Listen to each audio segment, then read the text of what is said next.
Office as we are able to provide a Louisiana family answers 7 long years after their boy was kidnapped. Douglas County Sheriff Darren Weakley will announce the amazing work that our deputies and staff members did to unravel this mystery and make this discovery. U.S. Marshal Kirk Taylor is here to talk about their work over the past 7 years, never giving up hope of finding this boy. Douglas County Under Sheriff Dave Walcher will read a statement from the National Center for Missing and Exploited Children and explain their role in this discovery. And Douglas County Commissioner Abe Laydon will discuss the board's support for our deputies. Also joining us today is DA George Brockler, Chief Mike McIntosh, Captain Jason Kennedy, Captain Dan McMillan, and Sergeant Jeffrey Burke. We're going to begin with Sheriff Weakley. Thank you. Thank you all for being here. Good morning. Today I am proud to share a remarkable story. Thanks to the quick response of our deputies and their attention to details, a 14-year-old boy has been safely recovered after being missing for 7 long years. It was the quick thinking of a vigilant member of our community, a homeowner monitoring their security cameras for a house that he had for sale, and he noticed some suspicious activity and immediately called the sheriff's office to report possible burglary or trespass in progress. This call not only led to the apprehension of 2 suspects, but unknown to everyone at the time, to the discovery of a missing child and the resolution to a 7-year-old mystery. When our deputies arrived on scene to what they initially appeared to be a routine trespass call, they quickly made contact with 2 children who were in a vehicle in a driveway. 2 individuals exited the home, and as the deputies began to investigate further, they began to uncover inconsistencies in the suspect's story. And their work led them to a shocking discovery that one of the suspects, Rabia Khalid, was actually a fugitive wanted for kidnapping. Our deputies didn't stop there. They worked tirelessly to verify the identities of everyone involved, leading to the realization that 14-year-old Abdul Aziz Khan had been abducted by his non-custodial mother, Rabia Khalid, back in 2017. Elliot Bourgeois, who was with Khalid, was also arrested and being held on charges of kidnapping, as well as a litany of other charges. This victim's family has asked for privacy. I had the privilege of meeting with the family in my office yesterday, and what I will tell you is there wasn't a dry eye in the room. They are extremely grateful for our deputies in the Douglas County Sheriff's Office for their ability to identify what was going on to bring Aziz home. This family has a long road ahead of them, but our team is there for them. We will walk with them step by step as they navigate this journey. We hope they find healing and hope in the days, weeks, months, and even years ahead of them. I also want to acknowledge the effort of the U.S. Marshals Service, the National Center for Missing and Exploited Children, the Kenner Police Department in Louisiana, and everyone that has worked alongside us to bring the case to this point in the investigation. This is a true example of how law enforcement agencies at all levels can come together to make a difference in the lives of the families that we serve. I'd also like to thank Netflix and Unsolved Mysteries and Crime Stoppers for helping bring national attention to Aziz's case, making it possible for more eyes to be on the lookout for him. While we've made significant progress in this case, this is still an ongoing investigation. We are continuing to gather information to fully resolve this case and ensure that those responsible are held accountable. This reminds us all of why we do this work. It's my privilege as the sheriff to lead such an amazing group of people, our deputies and our dispatchers. They did just an amazing job to solve this case. I often wonder how many law enforcement contacts did this family have, did these people have, before our deputies were able to dig in and identify exactly what was going on. Today, thanks to their work, a child is now safe and a family can now begin to heal. And with that, I'd like to turn it over to U.S. Marshal for the District of Colorado, Kirk Taylor. Thank you, Sheriff. Thank you, Sheriff, and good morning. Thank you for having us here today. On behalf of the United States Marshal Service and Senior Inspector Brian Fair, who was the Eastern Louisiana Deputy Marshal who caught this case over 5 years ago, the Marshals picked this case up in 2020 and started trying to track down the young lady and the kidnapped child. He is part of the District Sex Offender Investigation Coordinator for Eastern Louisiana Marshal's Office. I spoke with Marshal Annex Smith. They were over the moon happy about this arrest. And as a former sheriff, I can tell you, you as a community and Sheriff Weakley have a right to be extremely proud of this team that dug and dug and dug until they were able to find out the identities and bring this case to a close. It's just amazing. The Marshals really didn't do anything on this case in particular. Senior Inspector Brian Fair did go, we went to 11 different states looking for this young lady and the child. And it had really gone cold. We'd entered it in NCMEC, we'd entered it in everything we could to try to keep shaking the tree and rattling the bushes to see if we could get it to fall out. And just great police work on behalf of the Douglas County Sheriff's Office. And I just can't, I sincerely thank you on behalf of the United States Marshal Service and Eastern Louisiana Marshal, and Brian Fair was over the moon when he got the call, so thank you so much. With that, I'm going to turn it over to Under Sheriff Dave Walcher. Thank you, Marshal Taylor. So, the National Center for Missing and Exploited Children, I want to spend just a moment talking about them, but they are a nonprofit corporation whose mission is to help find missing children, reduce sexual exploitation, and prevent child victimization. This is the great example right here. This is why we do what we do, and this is why what NCMEC does to make things like this happen. And I do want to read a quote by John Bischoff. He's a Vice President of Missing Children for NCMEC, and he provided this quote. He couldn't be here today, but I certainly want to let you know their thoughts. So the National Center for Missing and Exploited Children has worked closely with law enforcement and Aziz's family since his disappearance, always believing he could be found in family abduction cases. And it can be difficult to garner public attention, but we knew that national media coverage was crucial. Aziz could not have been anywhere, could have been anywhere. Thanks to the deputy's keen instincts and the attention of both law enforcement and the public, Aziz is now safe. We know family reunifications can be challenging, and as Aziz and his family reconnect and heal, NCMEC will continue to support them. I just have to stress, this is about partnerships right here. It's partnership with our federal government, the United States Marshals in this case, partnering with NCMEC to bring this to closure. And it's just a remarkable story. There's a lot of work to do, but it doesn't happen without good partners out there. So I certainly appreciate the work by all involved. So I would like to introduce Douglas County Commissioner Abe Laydon at this time. Thank you. Thank you, Under Sheriff, and Marshal Taylor. My name is Abe Laydon. I'm the chairman of the Board of County Commissioners in Douglas County, Colorado. And make no mistake, a family is being made whole because of the great police work of the people behind me in the Douglas County Sheriff's Office. We are so committed to public safety in Douglas County and that critical partnership that the Undersheriff represented between the federal government, our state partners, and our local sheriff's office. Douglas County is a place where quality of life comes first, and that begins with public safety.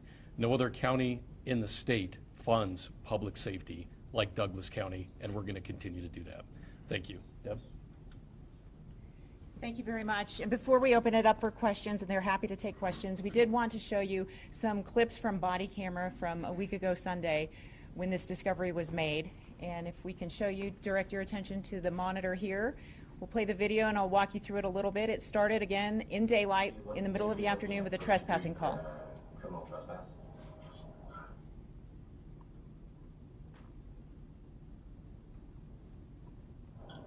All right.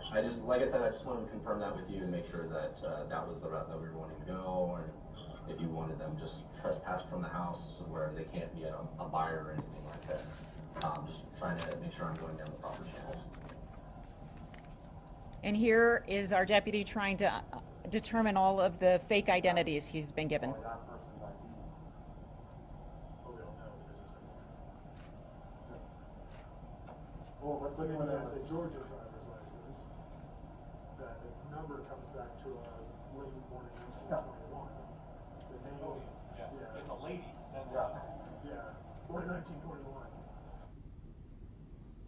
And here they are on scene, putting their heads together, trying to figure out what exactly they were dealing with. And by this time, there were several deputies on scene, getting multiple stories from the suspects. And next you'll hear from one of our deputies who is tracking down the vehicle, which is also suspicious to him. I'm a deputy in Douglas County, Colorado, and I'm out with a vehicle, and when we run its VIN number, it shows as belonging to y'all. Is there a manager or somebody I could talk to? Awesome, thank you. And next is what I like to describe as the aha moment, when the deputies realized that there was a warrant out for this woman's arrest and that children were involved. Does it say what agency?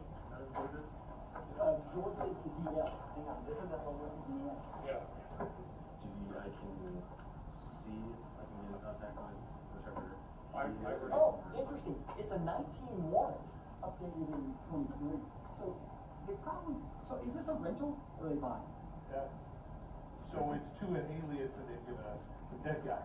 It's when the dead guy that he says he is the one that's got it registered.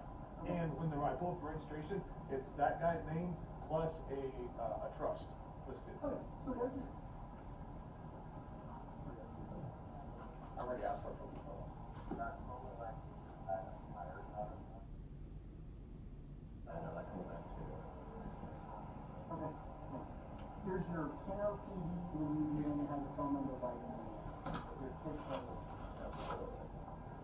There, you'll have it all. You'll have her name, date of birth, and what.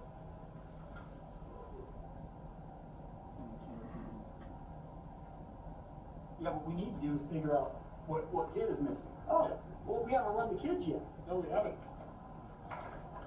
No, just a listing. No. Oh, there it is. Yep, that's her. So what's her? Just unbelievably phenomenal police work, and I'm so proud to be part of this agency. And with that, we'd like to open it up for questions if you have any. How did the reunion take place? Sheriff, were you there? Who was there when the child was reunited with the family? That process is still ongoing. It's going to take some time for them to get to that level. After Aziz was abducted 7 years ago, that is a slow process, and it's still ongoing. Were they casing homes in the neighborhood, or what were they doing there?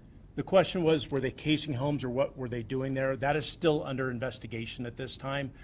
We're still piecing all of that together. I know our deputies or detectives executed a search warrant in the city of Aurora where this couple was living, and so our detectives are still working on that. Did the child know that he had been kidnapped? Question was, did the child know that they had been kidnapped? That still is under investigation. I will share this with you, that when the deputies contacted the child in the driveway, the child immediately called the two people inside. So we believe that the child was actually coached on what to say if they came into contact with law enforcement. Was he going to school? Was he enrolled somewhere, or was he living under a different name? Did he know his name was Aziz? I don't have that information. That's still under investigation.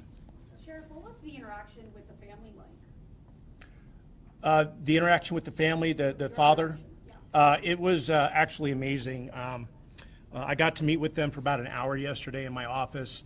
They explained the story to me about how this all started. They had a tough time actually getting law enforcement to be responsive because this on the front end it appeared to be a custody dispute.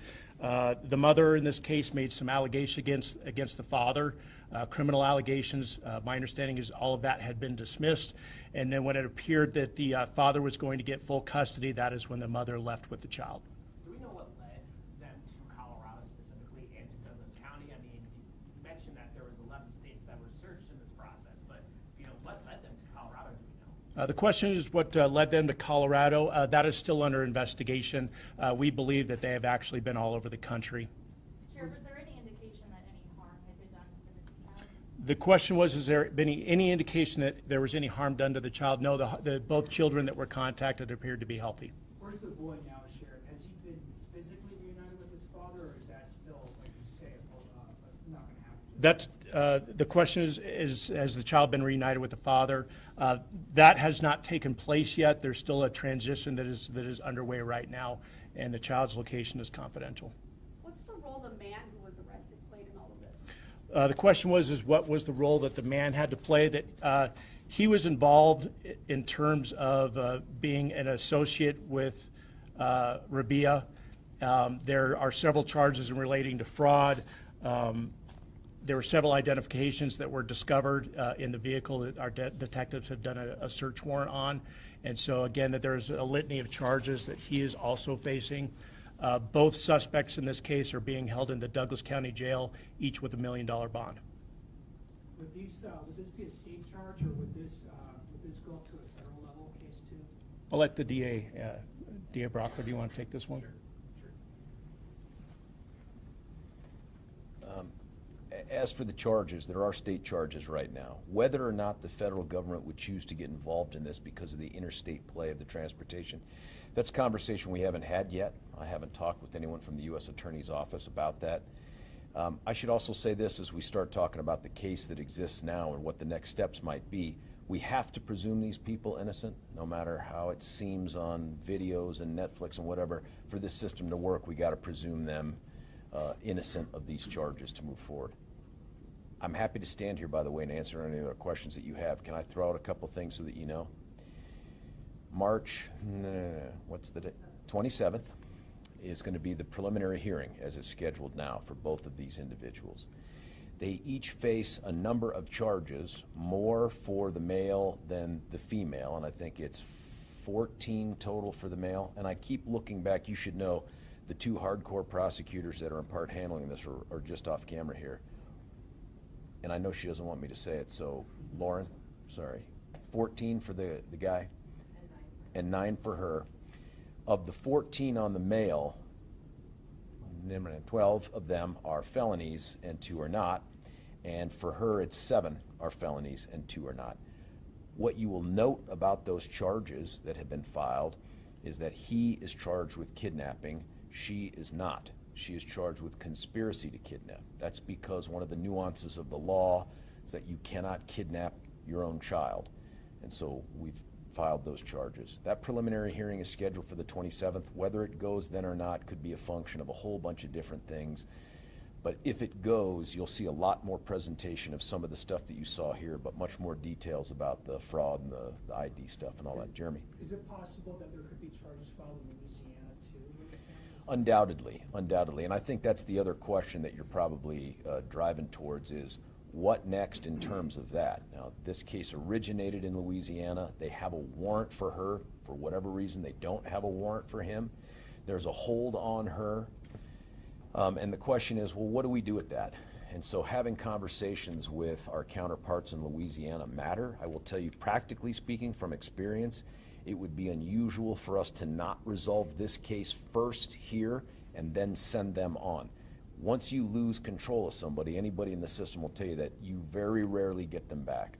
So whatever we have going on here, my focus will be to try to get as much justice as I can out of that in the context of the case that we have, and then probably figure out a way to get them where they need to be to address those charges. Without getting into too much detail with the other child, you have to protect his privacy. What was the relationship of the other child to the man and to the woman? And were they a couple? Would you characterize them as a couple, Sheriff? I'm not going to be able to answer that question at this time. Okay. Do we know Yes. how long they were in Colorado for? I do not have that. I know detectives are working on that. How easy or how hard is it to stay under the radar for this long period of time without some kind of blimp somewhere? Well, Honestly, it's attention to detail. Again, I'm just speculating. I'm guessing over the last 7 years, they probably had contact with law enforcement, whether it be a traffic stop or what have you, and that law enforcement officer may have just taken them for their word. We have IDs that were being used. Rabia, in particular, she claimed not to have identification. And so that's what's so great about this is our deputies and our dispatchers, they knew something wasn't right, they were following their gut, and they investigated further. They just didn't take it on face value and take the easy way out and move on. They dug and dug and dug for about 5 hours until they could figure out what was going on. I'm also proud of the fact that our deputies, while these 2 kids were in the middle of this, when our deputies are trying to figure this out, they went to a neighbor's house near the scene and they got food, they were watching Blue's Clues, they were keeping these kids occupied so they weren't in fear about what was going on. I'm just exceptionally proud of the work of my deputies. With these IDs and everything, is there a way to backtrack to see maybe they may have been stopped or questioned or whatever before? 100%. The question was is to backtrack on identification and everything else. Our financial crimes detectives do this for a living, and that's part of this investigative process as they will dig down, figure out when these IDs were used, where they were used, what names they were using, when they were using them. So there's a lot of work ahead of us. Sheriff, what were they doing in the neighborhood? I have spoken to someone who encountered them and have an idea of some of the things they were doing. But what do you understand they were doing there? Why were they in that neighborhood? All I can tell you is I know they went through it. The house was up for sale. They made entry to the home through an open door. As far as what their end goal was, I would only be speculating that time. Our deputies or detectives are still working on that. Did it appear they may have been trying to steal anything, or what were they doing at that house? I don't know. That I don't know. Have you guys seen any Ring doorbell video that might have seen as they moved about that neighborhood and what they might have been doing? And I know you can't show that to us, but can you tell us what that video shows? That is standard for our detectives to do that on any type of criminal cases, to gather Ring doorbell footage and things like that. That is still being reviewed, and I can't comment on what they have seen. Is she showing any remorse about this? The mother had made claims to her original claim to authorities in Louisiana about making allegations against the father, and that was her claim is why she left with Aziz. As I mentioned before, those charges in Louisiana have been dismissed, and when the mother absconded with the child was when the father was going to get full custody. Who was at the reunion? The father, well, not the reunion. You said you spoke to the father. The father was here in Colorado, is that right? That's correct. And who else was there? The father, and who was in that office with you? Can you say? I'll just say members of the family. Okay. Can you talk about you talked about the long process, the reunification process. I would imagine you have maybe Child Protective Services present, maybe some other state level, social workers that may be part of this process, Sheriff? That's correct. It is a slow process. Again, this father has not had contact. He told me for like a total of 9 years he has not seen Aziz. So this is the only life that Aziz has known, and so it is gonna take some time. So it's baby steps to get up to that point, and there's just a lot of work to be done for this reunification. It's not a simple process.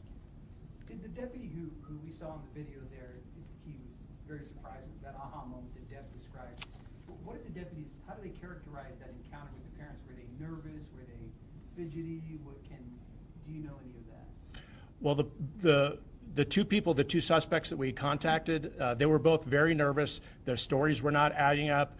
Our deputies would ask them, what's your date of birth? Okay, how old are you? Basic police 101 stuff that we use on a daily basis when we think people are lying to us. These are the tactics that they use to figure out that they were in fact being lied to, that there was more going on here, and that they needed to dig deeper to figure out what was going on. Is there any concern that they were going to escape or drive off or anything like that? Did the deputies ever feel that? Not that they have told me. Our deputies do an amazing job. So That is always a consideration for our deputies on the street when they're dealing with any type of an issue. One of the many things that they are dealing with when they have contact with any individual is what the unknown could be or what could happen. So there was no real concern of that, just because our deputies do an exceptional job. How long did it take from the time they arrived at the scene for them to realize that this was a very serious, dangerous matter? An hour, 2 hours? They were out there a total of 5 hours to get this figured out, and detectives eventually responded. They knew something was up within the first few minutes of arriving, that just things were not adding up. There was more to this going on. Just the stories weren't fitting with, a typical contact of somebody not breaking the law. And Sheriff, you may not know the answer to this question, but typically, how long might it take for Aziz to be reunited with his family? Is there a general time frame, or I don't know if you can even answer that question? I really can't answer that question. I think it's going to take as long as it takes. It's a slow process, and they're going to take their time to do that. And really, we've never experienced something like that before. So, are there any other questions? I would like to wrap up by just asking the public, like Vicente mentioned, if you have any information about where these individuals have been over the past 7 years, we ask you to call Metro Denver Crime Stoppers, and their number is 720-913-STOP. That's 720-913-7867. We would love to hear from anyone who might have information that could help in this case. And also, we'd like to thank our media partners for being here and helping us to share this story and to get the word out. And I'll ask you this one last question. Yes. Would you consider, just as a public information request, is there any way we could see body cam video of that blurred out of the children at the scene, or perhaps? We are not going to release that at this time. Okay. We have a case to prosecute. Well, the district attorney has a case to prosecute. We are happy to provide the clips that we showed you here today of the moments really highlighting the work that our deputies did. So we'll get those to you after this news conference. I expected you to say no to the first part of my question. Thank you for asking, though. I have a simple question. I mean, just generally, you kind of lauded just national spotlight that the story has followed. I mean, now that Douglas County Sheriff's Office has found themselves in the middle of this, where do you guys see yourselves in the national spotlight when it comes to this? You said you've never dealt with something like this, so now where do how do you guys want to respond to that national spotlight if you're going to get it? I'll be honest with you, I'm blessed to be the sheriff of one of the finest law enforcement agencies in the entire state of Colorado, and I say that everywhere I go. We simply go above and beyond every single day that we come to work. Whether you're a deputy sheriff on the street, whether you're a dispatcher, whether you're a detective, the expectation is that you go above and beyond. And the expectation is if something doesn't feel right, follow your gut. And they do that every single day to keep this community safe, 24 hours a day, 7 days a week, 365 days a year. And that is the culture that I have not only helped to build, but to maintain in this organization. And I have just an amazing staff, both commissioned and civilian. We're just very blessed here. We take public safety and crime fighting very seriously here. I should have asked this question earlier. Where's the father from? What state does the father live in now? Can you tell us that? Yeah. He lives in Louisiana. In Louisiana. The whole family's from Louisiana? Yes. Oh, Yes. And one other thing, if you have questions for the family, if you'd like to request an interview when they're ready, if you could put those requests through the National Center for Missing and Exploited Children, we have that information for you, and they will compile all of those requests. But again, we do ask for you to respect the family's privacy at this time. Thank you very much.